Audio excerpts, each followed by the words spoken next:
Greetings, everyone, and welcome to another episode of the Critical Podcast. I am your host, Jimmy Good, and welcome back to another show. I'm so excited to talk about this stuff this week because it is that time of the year. Yes, that's right. It's E3. Oh my goodness, it's like holidays. If you love video games, it's just, you feel it. It's so wonderful. I love it. And I have had the privilege of many years now spending E3 with you Legionnaires out there, and it's been wonderful. It's been so much fun. So what we're going to do here for the next couple of weeks, we're going to talk about some of the stuff that's coming up and some predictions, some thoughts, some hopes, some feelings. Now, a lot of this stuff, I will just disclaim this right now, is subject to change because at any time this stuff could shift around. Things that were for sure going to happen might not. Stuff happens, and stuff that wasn't going to happen at all totally can. That's what E3 is, baby. And also because there's Summer Game Fest out there, with Jeff Keighley, some of this other stuff that could have been E3 is probably going to be there or doing their own thing completely, entirely. We will see. But the plan for the next couple of weeks for the show here is this week we're going to talk all about Microsoft and Bethesda, kind of some hopes, some dreams there, and maybe touch on EA and Ubisoft a little bit here. And then next week I will be talking about Nintendo stuff, Sony stuff, even though Sony I don't think is doing E3 anymore. But this stuff could change. Who knows? They're not slated for anything that I know of, but they do their state of plays. They could do something later on in the month. We could talk about that, hopes and dreams there. But yes, we'll talk about all of those things. So let's dive right in. Microsoft, oh my gosh. So Microsoft has had a very interesting, batch of E3s in the past. And one of the biggest things they've done in recent years is their studio acquisitional period, where it was like 6 studios or something. And they were just kind of buying up studios left and right to kind of bring in under that Microsoft umbrella, as it were. But this past year, in 2020, we saw them purchase ZeniMax, and that means Bethesda. So what I'm going to talk about today are the for sure things, the maybe babies, and then the dreams. All right. So just keep your hype levels high though, because you know what? E3, anything could happen. Anything could happen. All right. I want to start with Bethesda because, like I said, this was a huge acquisition for Microsoft. And there's a few kind of things they have to think about, like Ghostwire Tokyo and Deathloop, still PlayStation exclusives, which they're honoring. There might be something in the contract that forces them to honor that, but we're not going to worry about that today. But the biggest thing, I think, for Bethesda coming back, the one kind of question on everybody's mind is Starfield. Now, for people who don't remember, Starfield is a big game that they've been working on for a long time, but the last time we saw anything of it was a title card, more or less. Apparently, there have been some screenshots that have leaked. I try not to get into any of the leaks and stuff. Maybe by the time this goes out, there's like all these leaks. I'm like, what's going to happen? I try to stay away from that because I want to enjoy the show, and I also want to give those people who've been working on these reveals for months, I want to give them their due. But Starfield, I think, really needs to be a big deal. And when Microsoft got, or purchased up ZeniMax and Bethesda and all that, I felt like this game, along with Elder Scrolls 6, were the two, most massive things that need to be done right. Obviously, Bethesda has had a huge following, and they've got some really, really well-known, titles and intellectual properties, and so many people love their games, from the Elder Scrolls to, Fallout, to Doom, to Wolfenstein, and all that. But more recently, because of Fallout 76, that as far as the Fallout and Elder Scrolls stuff goes, even though ESO, I believe I should say ESO Online, that's redundant, just ESO, Elder Scrolls Online, I think still people are liking that. It's not the same, it doesn't have the same kind of punch as it once did, but I think maybe with this they can come back. And Starfield is kind of put itself in an interesting position because I was trying to think about this. There are a lot of big, space exploration games, but not a lot that I know of outside of the indie sphere where there's been some success there, like the Outer Wilds, for my Outer Wilds fans out there. But if it is going to be a space exploration single-player RPG, think Fallout or Elder Scrolls in space. If they can pull that off, I don't know if we've seen anything to that level since the original Mass Effect trilogy. Now, it's not going to be the same as Mass Effect, but I just try to think of like big space opera like games like that. I'm probably someone will come in, they'll be like, hey, why didn't you think of this one? But MMO's different. I'm talking about like single player, massive space games like this. Even No Man's Sky, eventually it was like multiplayer. Actually, maybe it was always multiplayer. It was hard to find people, but now you can find people. That game, what a rebound that game. Good on you guys.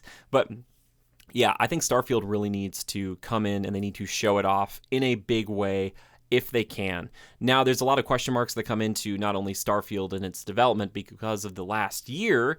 Many of these things might not be able to be shown off in the way they would like to.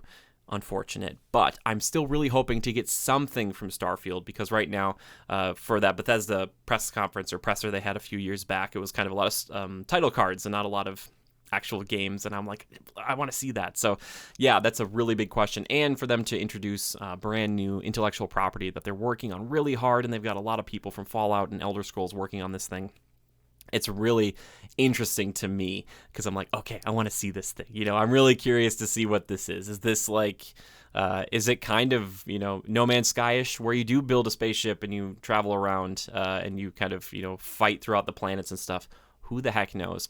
I will say this, though, too. It's kind of cool because for groups that have been working, like Fallout, kind of sci-fi-ish a little bit, obviously that's in there, but has some grounded elements too, and there's the fantasy of Elder Scrolls, but this can go full, pure science fiction, which I'm sure is probably kind of fun and, just kind of freeing for those people. So hopefully we'll see, but I really want to see Starfield show off in a big way. Another massive thing that they are totally showing off now, moving over from remember, we're talking about Bethesda a little bit later, more in the maybe baby section. But right now, we're going to stick with, we're going to go over to Microsoft, I should say.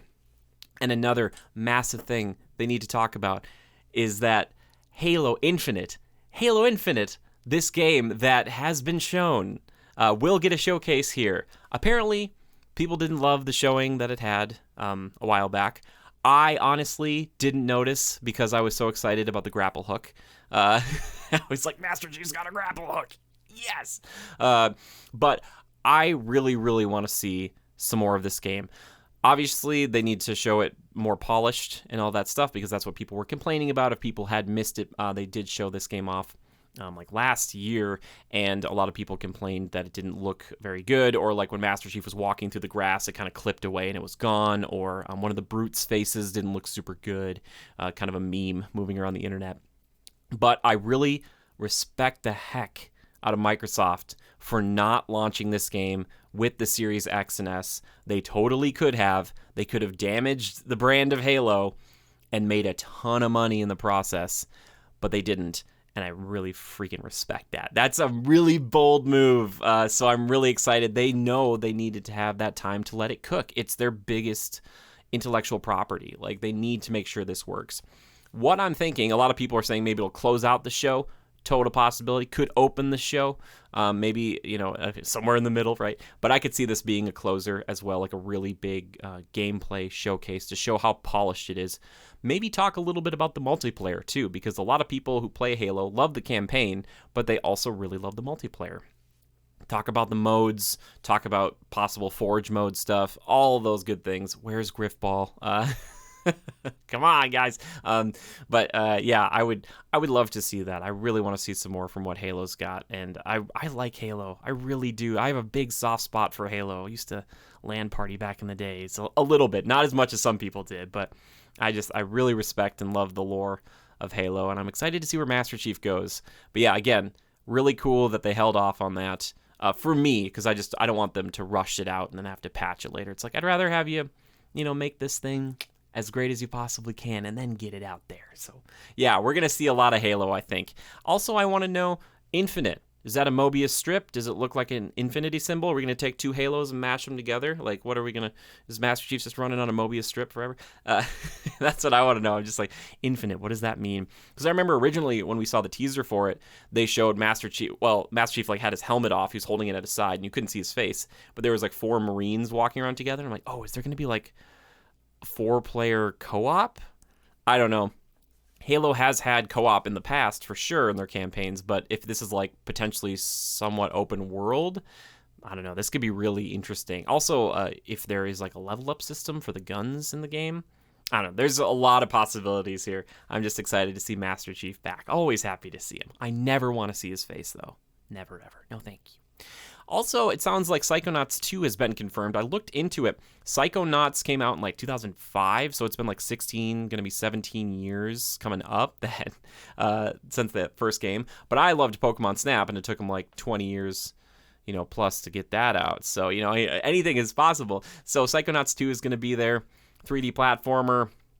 I don't have a lot to say on it. I just know that if you love Psychonauts, I'm excited for you. And apparently it might be longer than a lot of people originally thought, which is always cool with games like that. If you're kind of like, I only thought it was going to be this long. Like for me, again, with Pokemon Snap, I was like, if this is over 2 or 2.5 hours, I'm going to be pretty excited about it. And it was like, the base game is like 16 or 15. I was like, yes, after I got done with it. Because I kept waiting for it to end, but it kept going. And I was like, yes. Anyway.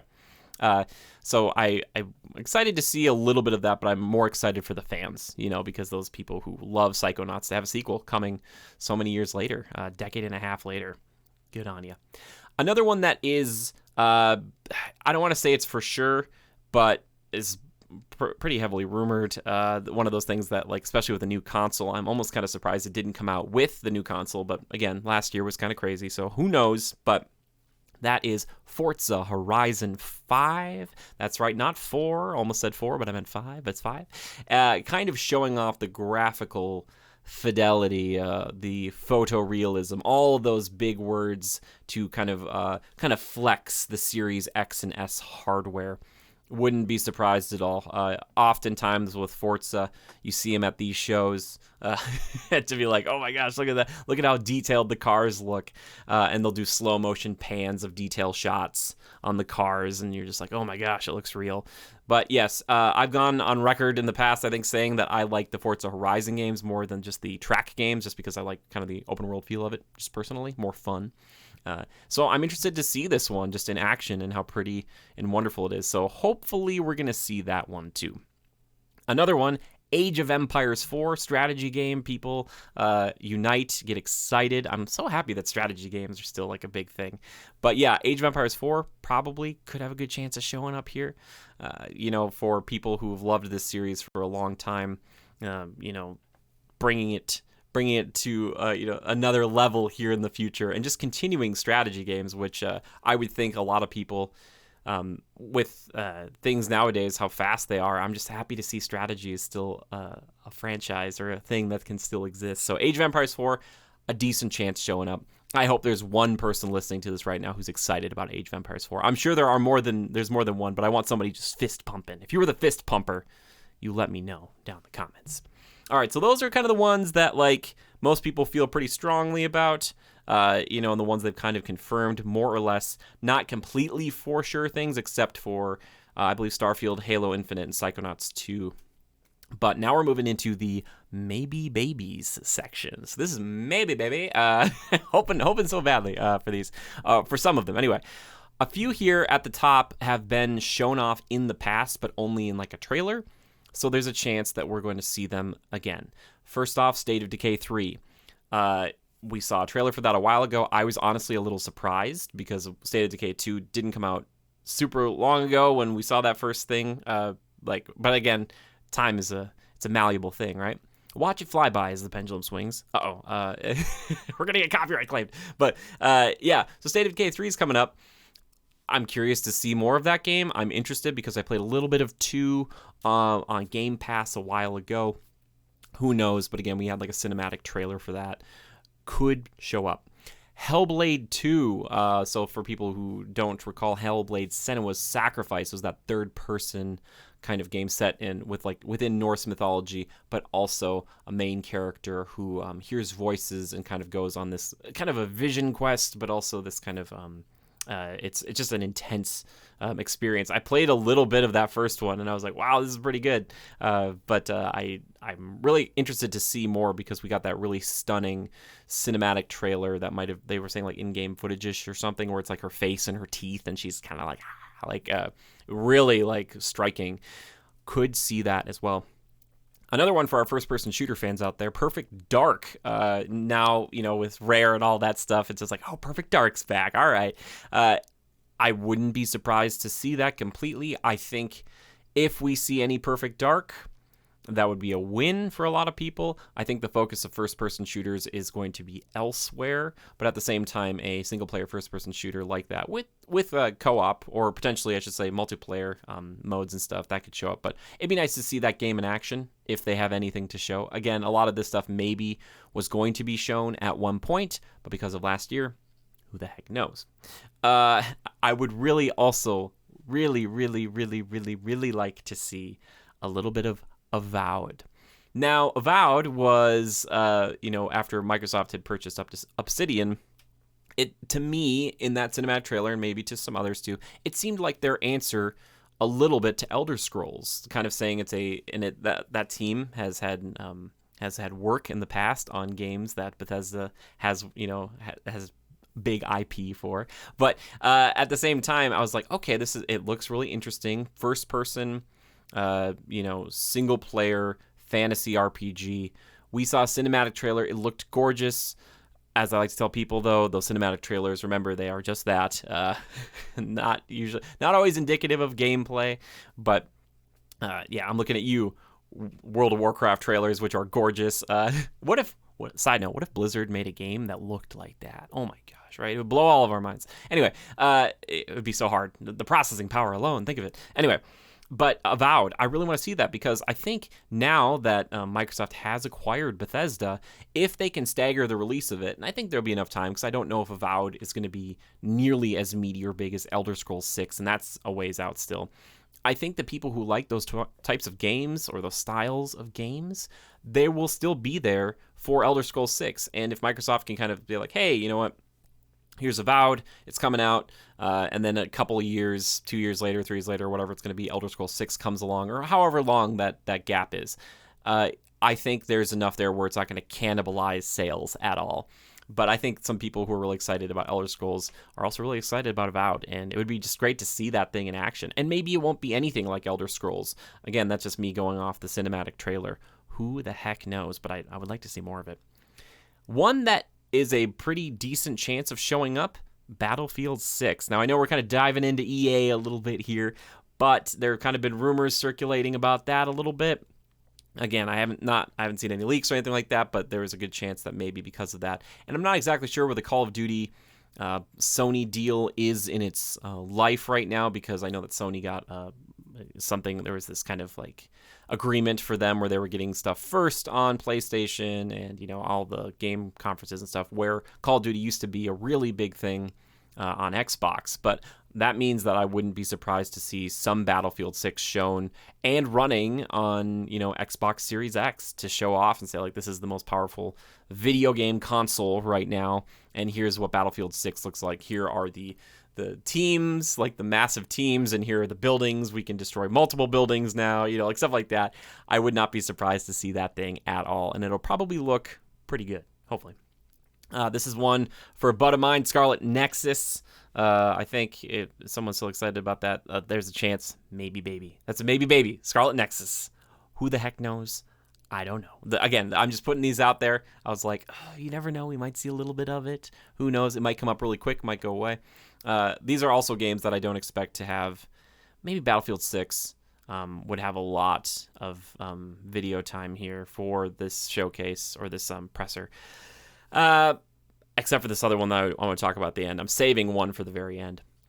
One that was interesting to me is this kind of sneaky, under-the-radar, rumored from Arcane Studios called Omen, which is apparently a single-player vampire game, which the last one I played was Vampire from, was that Don't Nod? Something like that.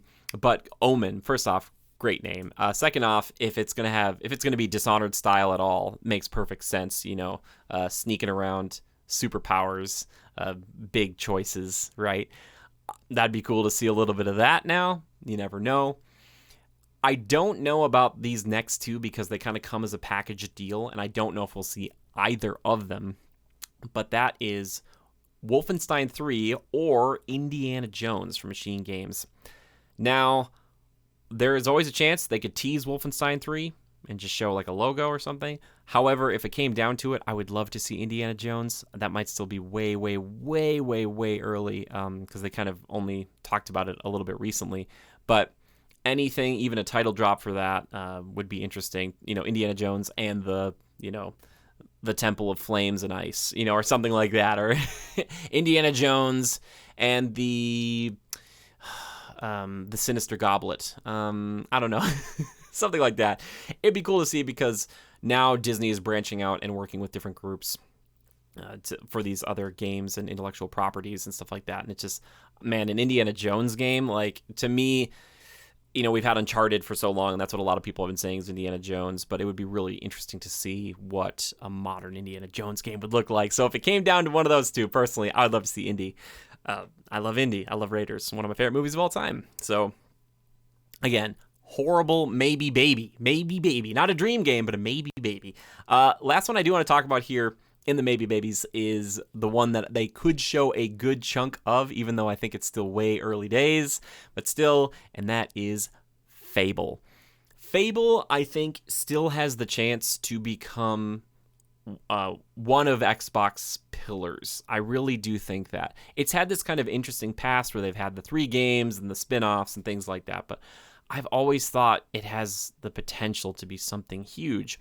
And with the successes of all these single-player games on, PlayStation and on Nintendo, Microsoft kind of saying, oh, well, hey, maybe we can do this as a big single-player RPG. And this was before the Bethesda acquisition. But I would love to see some Fable. That would be cool. Anything from it would be great. We got the cinematic trailer a while ago, and that was wonderful. But I would really, really like to see what I think it's Playground Games. What if they've been cooking anything up? Again, because of this year, maybe we could have seen stuff from these games, but because of the development cycles and the fact that everybody was working from home, maybe that's not going to work. And apparently it takes a lot to put these things together just for the demo purposes or just to show at a show. It takes a lot of development time, and that could maybe be spent better on the actual game. So if we don't see some of the games I just mentioned for the Maybe Babies, that is totally fine, and that's okay. Let them cook. Let them get back to work. Let them do what they're doing. Just like I would love to see some Fable. It would just be so cool. I really do like the Fable games. I do. They hold a special place in my heart. Anyway, I'm going to move on to the Dream Games section. I only put 2 down here because we had the Legionnaires write in as well, and I was like, okay, I don't want to go on and on about my Dream Games. First one, it's like probably for sure not going to show up at all, but that is the Coalition working on Gears of War 6. They are moving from Unreal Engine 4 to Unreal Engine 5, which is really nice because they're kind of like to push those boundaries all the time. So there's a really good chance we're not going to get anything from them on the Gears front. I would like to see 6 because it's the end of a trilogy, not necessarily packing the same punch as Gears 3 for me, or Gears of War 3. But I would love to see anything, if it's not Gears 6, anything Gears of War related. Gears Tactics, I really enjoyed. Any spin-off stuff from Gears, I think it'd be cool. We did get Hive Busters, though, recently, so there's a really good chance we might not get anything Gears related, but I also wouldn't be completely surprised to just see a title drop of some sort and just say, Gears 6, when it's ready. A chainsaw comes through and just says, when it's ready, Be like, okay. Kind of that stuff, like Blizzard was doing. It's like, Diablo 4, here it is. We're working on it. It'll be done when it's done. You're like, okay, fair enough. But the other one, and one of our Legionnaires mentioned this too, but I did want to bring it up. I don't know why my brain thinks like this, but Xbox green. What do I think when I think green video games? I think of the Tri goggles or whatnot from Splinter Cell. And I want to see Sam Fisher. You want to close out your show in a big freaking way? Just have the wee, like they're turning on, and just, and Michael Ironside's gravelly voice, and just have him say, kept you waiting long enough, to just joke, to just riff off of Metal Gear. Oh my lordy Lou, I would lose it. That'd be great. I would love to see that. But yeah, any Splinter Cell stuff. Ubisoft has done a really good job of working with a bunch of different companies. They've actually been pretty close with Nintendo for a while as well. So who the heck knows? But I love those companies that are kind of free agents like that and kind of work with everybody. So you never know what could show up. that also means that anything from Ubisoft or EA could show up here. We just got Assassin's Creed Valhalla, and it sounds like they were moving to an every other year thing. Who knows? Skull and Bones also got delayed, which is unfortunate because that game is like never going to come out, and I really want to play it. Skull and Bones is the pirate battle game where you have ships and you fight each other, and maybe they're doing a single player on-land component. I have no idea. Just bring back Edward Kenway, please. That would be great. But yeah, those are the dream games for me personally. There are plenty of other ones, and obviously the dream too, I think for a lot of people, I shouldn't say obviously, but for me it is often a brand new intellectual property, brand new game title, franchise I've never heard about before, to blow us away and just be excited about and just say, oh my gosh, look at this thing, that's so cool. A revival of something older, it'd be really cool. Like if you're gonna show off Dino Crisis, no, I'm just kidding. That'd be wonderful. This is where they should premiere Monster Hunter World 2. No, oh my gosh, I'd be like, yeah, I'd blow out the mic. Anyway, but I'm really excited for this showcase. I think there's a lot of potential coolness coming down the pipeline. We are gonna get to your questions and your feedback here in a few minutes, but first, it's that part of the show that you like to call, to break up all this video game talk with a little bit of Time Killers. That's right. It's time for Time Killers. All right. I have actually, speaking of Assassin's Creed Valhalla, I've been playing Assassin's Creed Valhalla lately, and I wanted to wait till it went down in price. I've been enjoying it. I think it's pretty good. I'm about 10 hours or so in, and I've heard from other people that like you kind of get to that point and it kind of gets a bit repetitive. I haven't felt that so much, and I'm actually pretty invested in the story. I thought Origins was pretty good. Odyssey felt like it overstayed its welcome. I haven't gotten to a point yet where I feel like I need to grind out for XP, and I'm able to kill most of my combatants with a bow and arrow or an assassination stab in like one hit if done properly. So that's nice, because a lot of times in the newer games like Origins and Odyssey, you could not like stealth assassinate like anybody until later on in the game. And I was like, this is Assassin's Creed. I know it's an RPG, but I was like, come on, guys. Like that's part of the assassin fantasy. But anyway, also it's kind of weird to play as a Viking assassin, but basically my Eivor, he just looks like Odin right now with his little hood up and his little cape all the time. He's got his little assassin blade on the top because he's like, why would I want to hide this? And it's like, okay, that's fun. But yeah, I'm enjoying it so far. I've also started the latest season of Jurassic World Camp Cretaceous. I'm amazed at how quickly they can get this show out. Still a great show, still intense. The kids are still stuck on the island. For people who don't know, it's basically a show based on, I did a review on the first season if you want to check that out, but it's basically a show with some kids that went to Jurassic World right before it fell under the Indominus Rex's reign of terror, and they're stuck on the island now before the events of Jurassic World Fallen Kingdom. So, yeah, there's a lot of potential for interesting stories there, and it's actually the first season and the second season, man, it's all pretty good. But yeah, it's some of my favorite Jurassic Park stuff. They do a really good job of making it pretty intense, kind of scary sometimes, but also lighthearted and respectful and to the animals and kind of interest. Like, oh man, like they're still beautiful. Some of these creatures, they kind of show that, which I love to see. Check that out. That's on Netflix only. Also, I got sucked really way into a television show that most people might not know that I would. But that was the Great British Bake Off. Apparently, it used to be on the BBC and then moved to Channel 4 and then Netflix got it. All this stuff, I don't understand it. I've been watching Season 7. I'm not done with it yet. Or Collection 7. I don't know. Man, if you're out there and you're listening to this right now and you need like a relaxed show, like the most relaxed reality TV show you've ever seen with the sweetest, nicest people, just baking cakes and cookies and bread in a tent in England, check it out. I found that like between that and like Forged in Fire, which like a friend of mine came to visit, we were watching these things. I kind of enjoy these reality TV shows that are like pretty low stakes and are just kind of like fun. Like Forged in Fire is a show where you're like, these guys have to build knives and swords and stuff, and then they can win like 10 grand. I don't know what the Great British Bake Off like win thing is or whatever, but like when one of them goes home, they're like all sad and crying and hugging each other, or like they're trying to help each other out mid like challenge, which is nuts to me because I used to watch like reality TV shows where it's like everybody's like super cutthroat and they're like, oh yeah, I want them to fail, I want them to go home. So this is a nice change of pace. But yeah, the Great British Bake Off, I want to say, or baking show. I think it's Bake Off now. I don't know, but either way, it's fantastic. Again, that's also on Netflix. I've been enjoying a lot. Final thing I do want to talk about here is The Owl House on Disney Plus. This is a show that came out in 2019, and I just found it kind of recently. The Owl House gives me the some similar vibes here and there occasionally, especially in the humor and the delivery, to Gravity Falls. Basically, a human named Luce gets transported into a magical realm with witches and wizards and magic and all that stuff. Magical realm has magic in it. Good one, Jim. There you go. But it's pretty great. Animation is really nice. Pretty easygoing show. So if you liked Gravity Falls, maybe check this one out.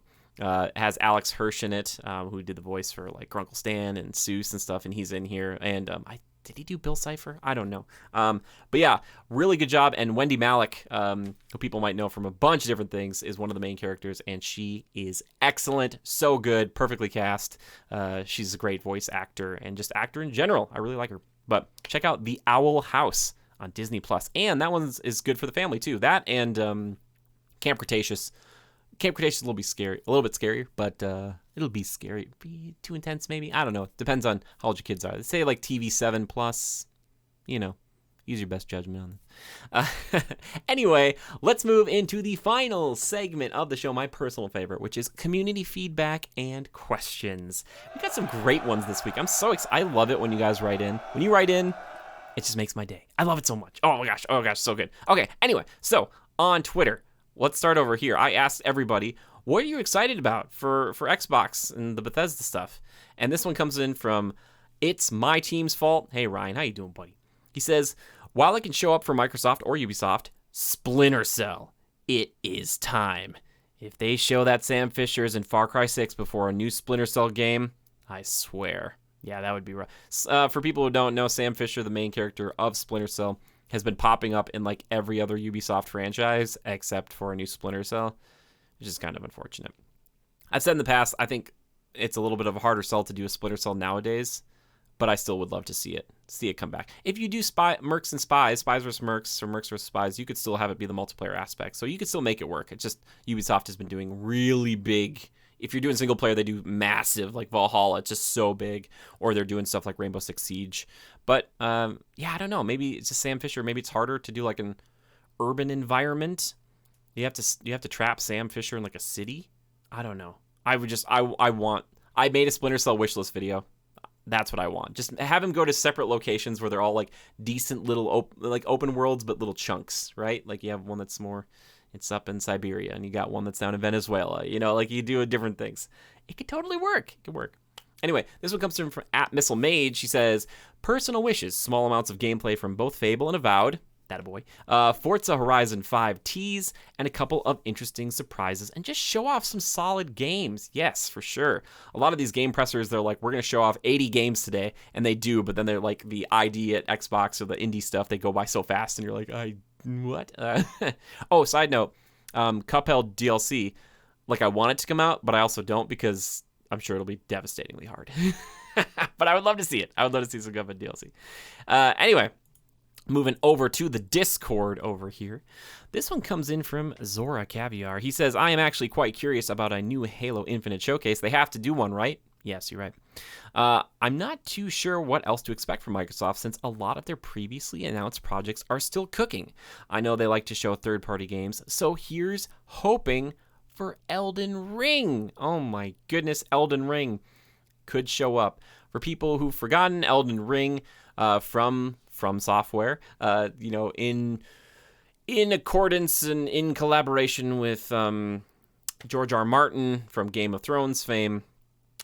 So, back, and as we'll talk over here about this, Zora goes on to say that, well, it seems from what we've seen / heard so far, Elden Ring is a spiritual successor in a sense to Dark Souls, going back to a similar character building / growth system with lots and lots of gear, but apparently in an open world with horseback riding and combat. So I'm hoping to see an evolution to the Dark Souls combat and magic systems and not just more of the same. Also, let us go directly to the final boss from the start of the game and try to kill it like in Breath of the Wild. Oh my goodness, what a crazy guy you are, Zora. I love it, though. But yeah, I'm interested to see what Elden Ring is. Again, it's like Starfield. I just have a fascination. I'm like, I just want to see it. Even if I'm not like day one, I just want to see what it looks like. And there are a lot of people who are excited about it. So I'm excited for you guys. Be excited. This one comes in from VJ Strom. I really, really, really want Microsoft to make their presence known this E3. I want them to show us some new IP with single player in mind with big stories. I want to be excited for Xbox again. That's beautiful. That's beautiful. I agree with you, Jason. That sounds fantastic. That's wonderful. Yeah, I hope new IPs, totally. Single player in mind. Yeah, and again, because like I said, with, I think there was that story floating around where Phil Spencer saw God of War, and he's like, we got to get like a God of War style thing for Microsoft. And it's like, yes, good. Single player is still strong. And as someone who has a hard time coordinating multiplayer games, I'm just like, yes, single player, let's go. Make them good. This one comes in from @Mecha Hey, Wes, how you doing? I really want to see what's next from Machine Games, in particular the next real Wolfenstein game. They're also working on that new Indiana Jones game, and I wouldn't mind getting a peek at that too. Totally. Oh my gosh. Yeah, again, we kind of talked about it earlier, but those are the ones I think, I would rather see Indiana Jones because we kind of could guess what Wolfenstein's going to be. Not that people shouldn't be excited about it, but Indiana Jones, I'm just like, that's probably third person, right? But it could be first person. Who the heck knows what it's going to be? It could be a strategy game. Move into here, use the whip. They're going to make it like Knights of the Old Republic. No, that'd be nuts. But yes, I appreciate you guys writing in so dang much. Oh my gosh, I love talking about this. Again, it's that time of the year. E3 is upon us, and it's just cool that no matter what happens with E3, no matter how it changes or is in flux, it will always spark excitement and imagination within me. I like to tell people when I come home, especially from college, back in the day, I come home and E3 would be on, right after I got home, and I pop it on, and it would just be like G4 was just showing off games. Like, it was like the pressers. I love the press conferences, but there's just like something about the show floors and just showing off games that didn't get a lot of time, and just seeing full 10-15 minute gameplay demos of stuff. I love a really strong gameplay demo. But yeah, Microsoft poised to bring the thunder this year, and I'm really hopeful that they do. Come on, guys, show me some Fable. Anyway, I appreciate you guys listening to me go on and on here about Bethesda and Microsoft for E3. Again, next week will kind of be more of a amalgamation, of things, that could be coming up. I'm going to kind of try to research a little bit more and see what the feel is. But please write in if you have a question for this upcoming thing. If you have a hope or a dream for E3 or whatever else it's going to be, even if it's about Microsoft, I can still read it next week because guess what? I run this show and I can just do it. You know what I mean? So please, if you ever have a question, just tweet the hashtag #CriticalPodcast @GoCritical, or you can tweet at me personally. I'm at JimmyGood013 because Twitter won't give me @JimmyGood. Come on, Twitter, please. That's okay. That guy's holding on to it. He's not using it, but whatever. Anyway. But yes, please send in questions, ideas. And if you have topics for future shows, I'm really excited to talk more about E3 and then, kind of go over all the E3 announcements. And then I have a special guest lined up for after all the E3 stuff I'm excited to talk about with you guys. But yeah, it's just that time of year again to be excited. Thank you to everybody who's been tweeting at me or hitting me up in the Discord. I really appreciate it. I've been kind of gone for a little bit. Critical Reviews is kind of in an interesting spot right now just because I've got some big plans in the future, which I will tell you about soon. But I will keep trying to keep this stuff going for as long as I possibly can and keep you guys informed. But I appreciate you guys listening. You guys can listen to any podcast out there. And the fact that you're taking time out of your day to listen to me means a heck of a lot. I really, really appreciate it. If you want to support the show, the best thing you can do is just leave a comment. Just let me know that you're listening. Seriously, just tweet at me. There is a Patreon. I don't expect anyone to do that. And there's also Twitch, which I stream over there. I try to stream twice a week if I can, usually Mondays and Fridays. But for the people who are donating on Patreon or subscribed on Twitch, I appreciate that so dang much. But if just leaving a comment, dedicating your time, which honestly is more important than money. Really, it is. So thank you so much. I'm just glad that anybody listens. So thank you. I'm just keep saying thank you. We also have a Teespring. If you're really into merchandise and stuff like that, if you really want to get a shirt, there's stuff over there. So that way, if anyone's like, oh, you should have that, I'm like, it's already done. But again, all those links are down below. And if you are watching this on YouTube, there's an audio version that goes out onto Spotify and other platforms. So if you prefer just an audio version, there is that for you as well. And for our audio listeners, I hope it sounds good over there. Tell me, let me know. I'm curious, because I know Ryan is watching this, but he usually watches on YouTube. Maybe he doesn't. I don't know. But I appreciate you guys all the same. Thank you so much for supporting us and supporting me and hanging out. And until next time, just remember to adapt and overcome. Bye-bye.